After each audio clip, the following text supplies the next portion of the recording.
चोपडा ग्रामीण पोलिसांना संशय आल्याने त्यांनी त्या गाडींचा पाठलाग करणं सुरू केलं। तसंच त्यांनी शिरपूर तालुका पोलीस स्टेशनलाही सदरची माहिती कळवली होती आणि त्यानंतर आमचे डीबीचे पथक सदर गाडीचा शोध घेण्यासाठी रवाना झाले होते। आम्हाला जो गाडीचा नंबर कळवण्यात आला होता तो एक पांढऱ्या रंगाची XUV गाडी महिंद्रा कंपनीची गाडी नंबर MH12 LD 8141 अशी ती गाडी सांगण्यात आली होती आणि एक स्विफ्ट पांढऱ्या रंगाची।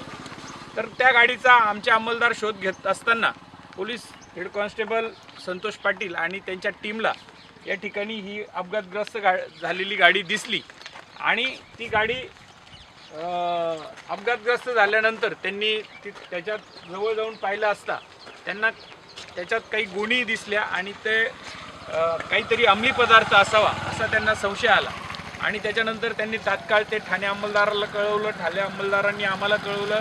आम्ही माननीय पोलीस अधीक्षकांना कळवून या अंमली पदार्थाच्या अनुषंगाने कारवाई करणे असल्याने सर्व जी कायदेशीर प्रक्रिया आहे ती राबवल्यानंतर या ठिकाणी 2 शासकीय पंचांना सोबत घेऊन तराजू काटाधारक यांना सोबत घेऊन फोटोग्राफर यांना सोबत घेऊन तपासी अंमलदार आणि आम्ही स्वतः राजपत्रित अधिकारी असे या ठिकाणी